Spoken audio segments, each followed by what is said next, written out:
अस्सलाम वालेकुम व्यूअर्स, मैं हूं आपका खादम राजा ताहिर और इस वक्त हम एक बड़े ही खूबसूरत सेट पर मौजूद हैं। ये आप देख रहे हैं कि पीछे बकरी बंधी हुई है। ये पूरा एक गांव का माहौल है। हम एक खूबसूरत दरख्त के साए के नीचे बैठे हुए हैं। ये हमारी एक खुशहाल छोटी सी फैमिली, कम बच्चे खुशहाल घराना हमारी छोटी सी फैमिली है। ये मेरा बेटा है जी और ये मेरी बीवी है जी नरगस। तो और ये हमारी देसी रोटियां हैं, देसी सा रोटियों वाला डिब्बा है। वो हमारी चाटी है छोटी सी, जिसमें मैं लस्सी बनाकर और ये हमारी गडवी सी है जिसमें मैंने लस्सी पिलानी है। और ये गुड़ वाले चावल हैं जी। ये बहुत ही खूबसूरत एक कलाम है जी।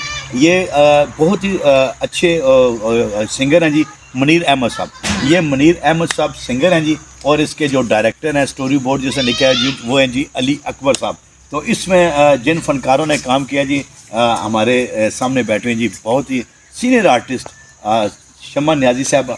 और ये हमारा नया जी चिल्ड्रन जो ना एक्टर है जी, हमारा नया फेस है और आपका खादम राजा ताहिर। तो आज कितना मज़ा आया ना, मज़ा बहुत ज़्यादा मज़ा आ रहा है क्योंकि ऐसी लोकेशन है और मीठी मीठी छाँव है, मीठी मीठी धूप है और हमारी टीम भी बहुत अच्छी है। हम बहुत अच्छा काम भी कर रहे हैं और बहुत मज़ा आ रहा है। हमें लग ही नहीं रहा कि हम कोई काम कर रहे हैं। क्या ये हमें लग रहा है जैसे हम सब कुछ ये असल में पता है शम्मा न्याजी जी, असल मसला ये होता है, ये सारा होता है टीम वर्क। अगर आपकी टीम अच्छी है, स्माइल फेसेस, अगर आप काम करेंगे तो काम का मज़ा आता है। तो एक बात आप भूल गए ना, क्या? हमारे साथ गुजर खान वाले साबर जी भी हैं। साबर जी तो हमारे साथ हर वक्त होते और हैं। ये सारा कुछ उन्हीं की वजह से हो रहा है। जी जी जी, आपको पता है इस वक्त वो एक कैमरे के पीछे भी वही हैं और वो गाइड भी करते हैं, पीछे भी नहीं है बल्कि वो सामने आके बताते भी होते हैं। गाइड भी करते हैं। और वो कह रहे थे कि चावल बहुत मजे के हैं। कुछ तो छोड़ देना, मुझे भी तो खाने देना। अरे साजी साहब देखे हमारे लिए कितनी खिदमतें कर रहे हैं और खुद भूखे फिर रहे हैं। आए साजी जल्दी आओ। मैं आ जाऊंगा। ये उन्होंने खाना है, ये उनका ऐसा, मैंने थोड़े से चावल खाना है, ये बाकी ये उन्होंने खाना नहीं मुश्किल है, मुश्किल है। आप कुछ नहीं छोड़ेंगे साजी, इससे पहले कि सब कुछ फिनिश हो। आ जाओ जी। हम वहीं से सिलसिला जोड़ते हैं जी, जहाँ से सिलसिला हमारा टूटा था। तो अब हमारे साथ टीम में साजिद राजा साहब भी आ गए जी। उन्होंने खाना नहीं खाया था तो उन्होंने कहा था जी कि मैं राजा ताहिर के साथ खाना खाऊंगा। तो मैं भी क्योंकि ज़रा फ्रेश होकर पहले ओल्ड था, अब यंग बना हो, तो ज़रा सा टाइम तो लग गया था। तो अभी हम खाना खा रहे हैं। तो कैसा खाना है जी? जी ज़बरदस्त खाना। ये क्या लस्सी है जी? हाँ जी, ये लस्सी है जी और शम्मा न्याजी ने ये लस्सी बनाई है और आपको पता है इनकी लस्सी बहुत मशहूर है। ठीक है तो जनाब हम फुल देसी माहौल तंदूर की रोटी, लस्सी और सालन, ये देखें गुड़ वाले चावल। ये पुराना बिल्कुल माहौल नज़र आ रहा है। ये इस तरह पहले वो मतलब इस्तेमाल होती थी ये चीज़ें। असल में शम्मा मसला ये होता है कि जो लोग अपने कल्चर को नहीं भूलते ना, वो हमेशा कामयाब होते हैं। और जो लोग अपने कल्चर को भूल जाते हैं वो कौमें तबाह हो जाती हैं। जो कल्चर को नहीं भूलता और जो अपनी औकात को नहीं भूलता। हाँ, क्या टाइमिंग है आपकी। हाँ। आप इतनी खूबसूरत बातें कैसे कर लेती हैं?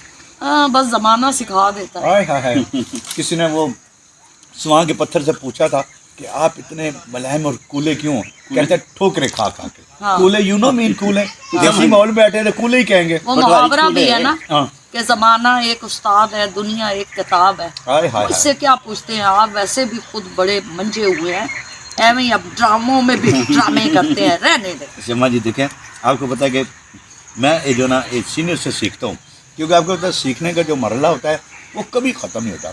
ये तो हमारे तो जो आर्टिस्ट होते हैं एक आधा ड्रामा करके कहते हैं यार के बात सुनो, कारल खड़े कर लेते हैं। ये ऐसा काम है। नहीं भाई, मैं आप सब बच्चों को कहती हूँ, नए आने वालों को भी यही कहती हूँ कि अपने उस्तादों की इज्जत करो, वालिदैन की इज्जत करो और जिन सीनियर लोगों के साथ आप काम करते हो उनसे पूछें, उनसे सीखें। इसीलिए आप आगे बढ़ेंगे। अगर आप सीखेंगे नहीं तो आप कभी भी नहीं बढ़ सकते।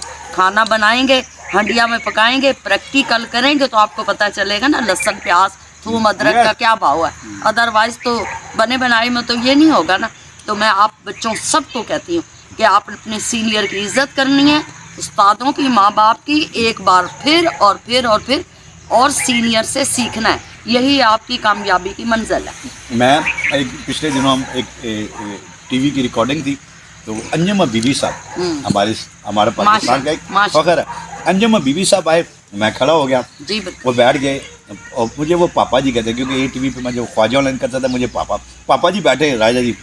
फिर वो किसी काम से अंदर गए, वापस आए, तो फिर मैं खड़ा हो गया, और राजा साहब आप क्या कर रहे हैं, आप बैठे क्यों आप? मैंने कहा जी अंजम हबीबी साहब आप 100 दफ़ा आएंगे, मैं 100 दफ़ा खड़ा होऊंगा। बहुत अच्छी बात। क्यों कि वे कहते हैं बाअदब बामुराद, बेअदब बेमुराद। मैं हमेशा शमा जी ये यहाँ इस वक्त बैठ के नहीं, मेरे सामने रिस्क पड़ा हुआ है, मैं झूठ नहीं बोलता।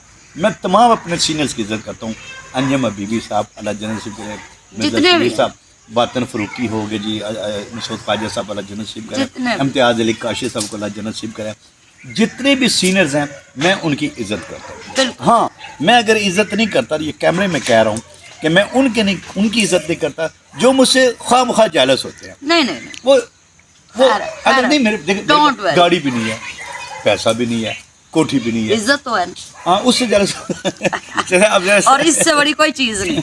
जी तो व्यूवर्स, उम्मीद है कि आपको हमारा ये सेट और सेट पर बैठे ये फनकार, ये सितारे, ठीक है जी, एक वो सितारे हैं जो आसमान पर चमकते हैं, एक ये सितारे हैं जो ज़मीन पर और स्क्रीन पर चमकते हैं। और हमारी पुठी सीधी बातों को बर्दाश्त कीजिएगा। नहीं करेंगे, बर्दाश्त करेंगे वरना जाएंगे किधर। तो बाकी है कि इंशाल्लाह फिर किसी नए सेट पर आपसे मुलाकात होगी। उस वक्त तक मुझे, शमा न्याजी और साजिद राजा को दीजिए इजाज़त। चिको हुए, अल्लाह हाफिज़। ये चिकें आप